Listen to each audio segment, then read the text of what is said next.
పూర్తి వివరాలకు చదవండి రేపటి అక్షర శిల్పం దినపత్రికలో. గ్రూప్ 1 పోస్టింగ్లపై హైకోర్టు కీలక తీర్పు. గ్రూప్ 1 అధికారులను ప్రాధాన్యత పోస్టుల నుంచి తప్పించాలని ఆదేశాలు. కోర్టు ఆదేశాలతో అత్యవసర ఉత్తర్వులు జారీ చేసిన సీఎం. 5 గంటల డెడ్లైన్తో అధికారుల ఉరుకులు పరుగులు. పాలన యంత్రాంగంలో హుటాహుటిన బదిలీల పర్వం. సచివాలయం నుండి జిల్లాల వరకు రేగిన అలజడి. ముఖ్య విభాగాల్లో స్తంభించిన పాలన. ఆంధ్రప్రదేశ్ రాష్ట్ర పాలనా యంత్రాంగంలో బుధవారం ఒక్కసారిగా ప్రకంపనలు రేగాయి. సుదీర్ఘకాలంగా న్యాయ వివాదాల్లో ఉన్న 2018 గ్రూప్ 1 నియామకాలపై హైకోర్టు ఇచ్చిన తాజా ఆదేశాలు ప్రభుత్వ వర్గాల్లో పెను సంచలనానికి దారితీశాయి. ప్రస్తుతం నిర్ణయాధికారం కలిగిన కీలక విభాగాల్లో ఫోకల్ పోస్టులు బాధ్యతలు నిర్వర్తిస్తున్న గ్రూప్ 1 అధికారులను వెంటనే ఆ బాధ్యతల నుండి తప్పించి వారిని ప్రాధాన్యత లేని పోస్టులకు నాన్ ఫోకల్ బదిలీ చేయాలని కోర్టు హాట్ టాపిక్గా మారింది. అటు సచివాలయ వర్గాల్లోనూ ఇటు క్షేత్రస్థాయి అధికారుల్లోనూ తీవ్ర ఉత్కంఠ నెలకొంది. హైకోర్టు ఆదేశాలు వెలువడిన వెంటనే ప్రభుత్వ ప్రధాన కార్యదర్శి కె. విజయానంద్ గారు రంగంలోకి దిగారు.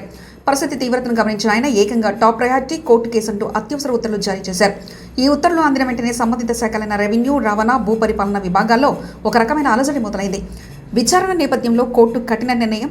పోలిపల్లి శ్రీకర్ ఇతరులు దాఖలు చేసిన రిట్ అప్పీలు WA నెంబర్ 274/2024 ఇతర మధ్యంతర అప్లికేషన్స్పై విచారణ జరిపిన హైకోర్టు ఈ నెల 11వ తేదీన కీలక ఆదేశాలు ఇచ్చింది. బుధవారం జరిగిన విచారణలో కూడా కోర్టు తన పాదాదేశాలను తూచా తప్పకుండా అమలు చేయాలని ప్రభుత్వాన్ని ఆదేశించింది. గ్రూప్ 1 ఎంపిక ప్రక్రియపై తుది విచారణ కొనసాగుతున్న తరుణంలో వివాదాస్పదంగా ఉన్న ఈ ఎంపికల ద్వారా నియమితులైన అభ్యర్థులు కీలక పోస్టులు కొనసాగడం సరికాదని న్యాయస్థానం అభిప్రాయపడింది.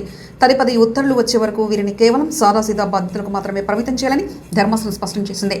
సాయంత్రం 5 గంటలకు డెడ్లైన్. సాధారణంగా ప్రభుత్వ బదిలీల ప్రక్రియకు కొంత సమయం పడుతుంది. కానీ ఈ కేసులో సీఎస్ విధించిన డెడ్లైన్ అధికారులకు కంటి మీద కొనుక్కు లేకుండా చేసింది. ఫోకల్ పోస్టులో ఉన్న గ్రూప్ 1 అధికారులు ఖచ్చితంగా సాయంత్రం 5 గంటలకల్లా తమ బాధ్యతల నుంచి తప్పుకోవాలని ప్రభుత్వం కఠిన గడువు విధించింది. ఉత్తర్వులు వెలువడిన మధ్యాహ్నం నుంచి ఆయా కార్యాలయాల్లో ఫైళ్ల సర్దుబాటు, బాధ్యతల అప్పగింత వంటి పనుల్లో హడావిడి నెలకొంది.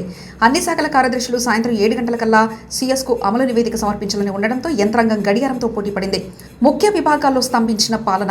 ఈ ఆకస్మిక ఆదేశాల వల్ల రెవెన్యూ, రిజిస్ట్రేషన్, రవాణా, భూపరిపాలన వంటి కీలక శాఖల్లో పాలనపై ప్రభావం పడే అవకాశం కనిపిస్తుంది. కీలక నిర్ణయాలు తీసుకోవాల్సిన అధికారులు ఒక్కసారిగా తప్పుకోవాల్సి రావడంతో ఆయా విభాగాల్లో పనులు ఎక్కడికక్కడ నిలిచిపోయే అవకాశాలున్నాయి.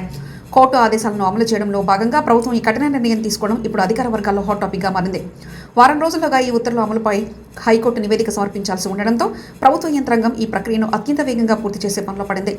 ఏళ్ల తరబడి కష్టపడి గ్రూప్ 1 సాధించి విధుల్లో చేరిన అధికారుల పరిస్థితి ఇప్పుడు త్రిశంకు స్వర్గంలా మారింది.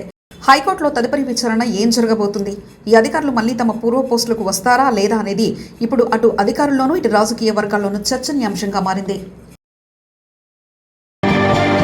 మరిన్ని కథనాల కోసం సబ్స్క్రైబ్ చేసుకోండి మీ అక్షర శిల్పం.